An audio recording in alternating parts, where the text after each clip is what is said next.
So after England lost the Euro 2020 final, the three black players on the team received a disturbing amount of racial abuse, which is totally unacceptable. The abuse happened both online and exceeded to the point where one of the players' murals were defaced in the city. Marcus Rashford, who's a great guy, by the way, both on and off the field. I think he does work with child food poverty, something like that. He made a statement on Twitter sort of reflecting on his experience and how everything's affected him. And it was a very positive overall takeaway. He apologized for his performance that night. He then thanked his teammates, and then he also thanked the UK fans and fans worldwide for all the support. But of course, one act of racism is still one too many, and the question is, what do we do to stop this from happening over and over again?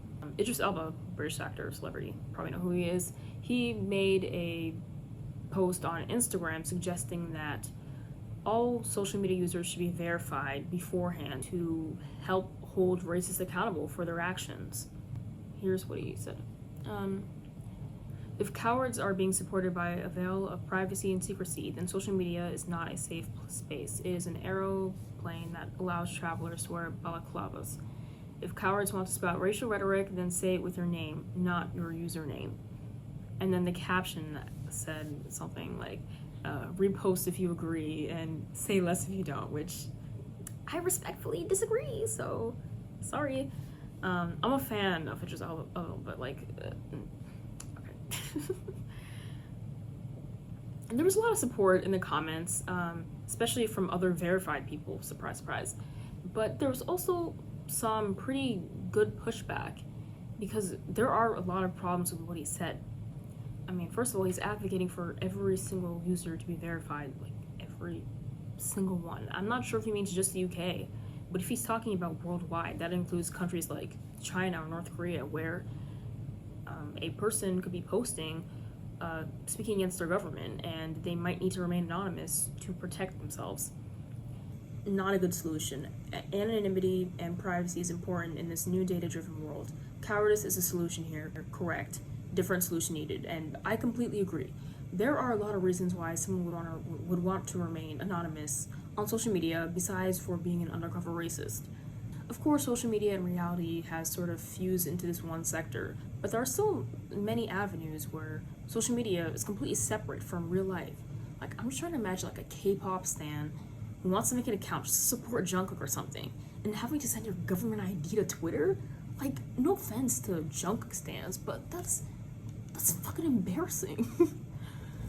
And that's not even to mention the bigger issue. I mean, not everyone even has an ID.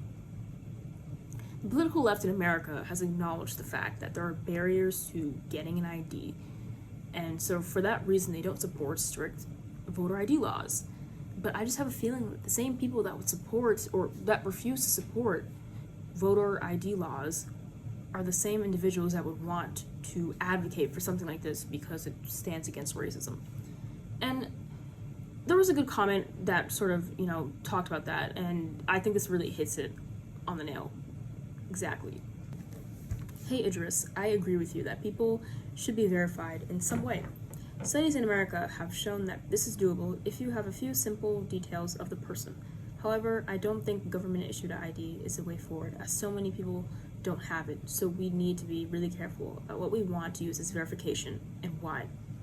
Another consideration is that social media is used by marginalized communities to organize against the system, Black Lives Matter, etc., because of its democratic traits. This just makes it all the more easier for social media companies and tech corporations to track private and sensitive information. Like, what's next? Putting a chip up our ass? Did y'all not read 1984? Because this is how it starts. Just saying. I mean, needless to say, I agree with the sentiment completely. Racism is bad. We should stop it. Logically, if you could be easily identified online, you would probably have second thoughts before you post something racist. I get it, yeah.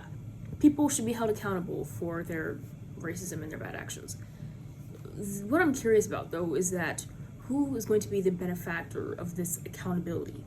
Is it going to be TikTok, Instagram, people that work up there? Or is it going to be the users that are, now going to use this as open season to just attack like the resident racist online, which may or may not be deserved. I'm just saying, I feel like it's the responsibility of if this were to happen, it should be the responsibility of, the social media companies to combat this, not the users. I don't think it's responsible to have that type of information public for everyone unless you choose to have it public. Harassment online and racial abuse makes it really difficult to go on social media and actually enjoy your time. So these companies need to take more responsibility, 100%. I'm not exactly sure how that should happen, but definitely not this way. The negative is far away the benefits, and this is just an invasion of privacy, really. Yeah, Godspeed.